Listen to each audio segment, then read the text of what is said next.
Hello everyone, the Pioneer viewers. As the Pioneer, we continue to bring you all the details of the Russia-Ukraine war. According to the latest reports, there are quite remarkable developments in the war between the Russian army and the Ukrainian army. Today, we will discuss these details in both our map report and our agenda reports, the address of existing developments in the Kherson region. According to the allegations, the Ukrainian army has new gains in the Kherson region on the east of bank of the Dnieper River. In addition, the Ukrainian army continues its pressure on the Zaporizhia front line. We also see that the Russian army's pressure on the Donetsk front line, which has started in recent days, continues.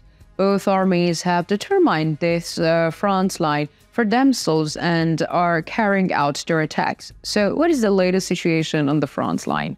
Let's look at the developments together.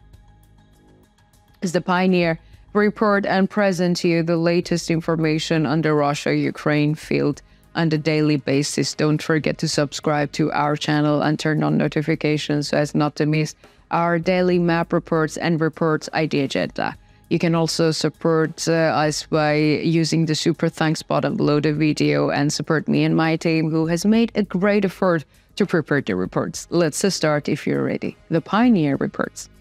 We start by analyzing the latest situation on the Zaporizhia front line. As you know, the Ukrainian army has been putting incredible pressure in the direction of Kapani in recent days. Thanks to this pressure, the Ukrainian army has worn down the Russian troops. At many points, Ukrainian troops carried out very fierce attacks on Kapani. We have mentioned this in our previous reports. These attacks of the Ukrainian troops are wearing down the Russian positions. A great disaster is coming for the Russian army. The Russian army is trying to seize the initiative in the region to prevent this disaster. According to the latest reports, the Russian army tried to target the positions of the Ukrainian firing towards the Kapani region. However, there were no casualties in the Ukrainian artillery positions during these attempts. On the contrary, the Ukrainian artillery increased their fire. In fact, the Russian offensive here covers a very large area. Artillery of the Russian army is stretched from Kapani to Novodanilovka and Robotny. It is a very large area. Such an attack is unlikely to succeed under the current circumstances. This clearly shows that the Russian army is desperate. Ukrainian troops, on the other hand, were stationary in the captured positions. According to the latest reports, the Ukrainian army seems to have stopped its offensive positions and taken a defensive position. I have already mentioned the situation before. The Ukrainian army attacks for a while and then takes the defensive position. This is a trap. Meanwhile, the Russian army is attacking, thinking that the Ukrainian army is running out of strength. However, the Ukrainian army repulsed these attacks of the Russian army, and during these attacks, the Russian army suffers heavy losses and its power is exhausted. The Ukrainian army also takes this opportunity to attack and is largely successful. It would not be wrong to call this strategy of the Ukrainian army is a mousetrap. We know that the Ukrainian army has captured very critical positions in Verbov direction. According to the latest reports, the Ukrainian army is applying the strategy I just mentioned in this region. Russian troops seems to have fallen into this trap again. The latest report shows that the Russian army attacked in the direction of Verbov to repel Ukrainian troops, but retreated with heavy losses during these attacks. Let's talk about the activities of artillery units in the region. According to the latest reports, Russian artillery shelled Ukrainian positions in Novoandriivka, Malaya Tokmaksha, Sharovno, and Guliapol. In return, Ukrainian artillery hit Russian positions in Nestryanka, Rovny, Kopani, Seltkabalka, Ichenko, Ocherevatov, Verbov, Novopokrov, Novodryovka, and Dryazhnyanka. Before moving north, I would like to tell you about the developments in the more southern region. At the beginning of the summer offensive, we talked about the radical gains of the Ukrainian army in the Kherson region. In recent days, the Ukrainian army has been active here. Let's look at the region on the map.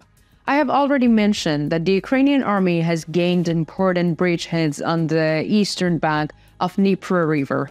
We also knew that the Oleshki region, from the time to time, The Ukrainian army carried out hit and run attacks. Allegedly, in recent days, the Ukrainian army has captured the village of Poima on the east of the back of the Dnieper River in the very critical raid.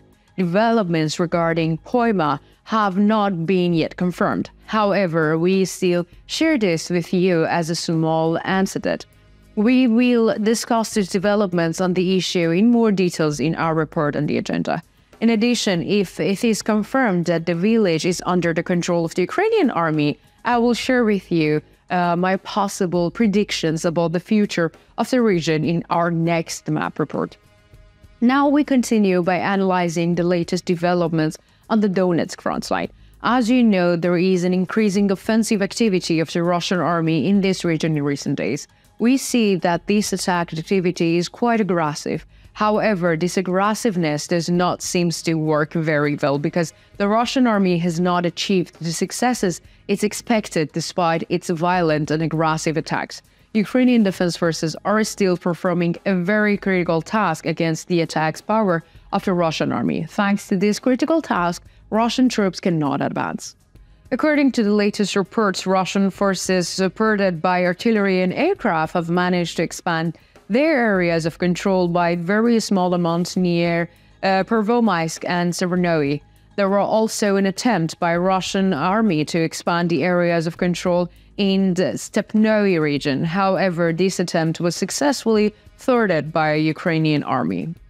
Let's talk about the artillery activity in the region. According to the latest reports, Russian artillery shelled Ukrainian positions in Mariinka, Avdiivka, Lastochkin, and Kermaika. Ukrainian artillery units, in turn, hit the positions of the Russian armed forces in Donetsk, Udyani, and Opidny, and Krasnohorivka.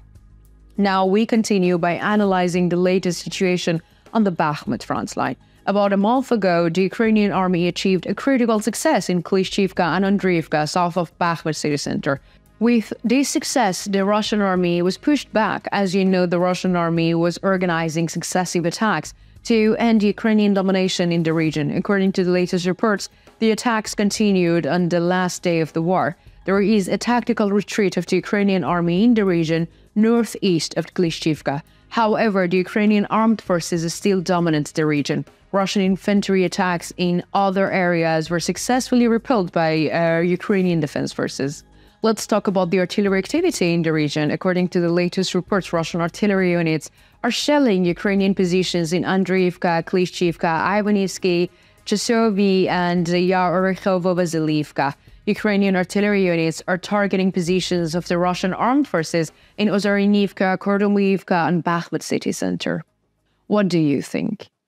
Do you think the allegations of new gains of the Ukrainian army in the Kherson region are true? What do you think about the mousetrap tactics used by the Ukrainian army on the Zaporizhia front line? Do you think this tactic works? Is the Russian offensive on the Donetsk front line successful?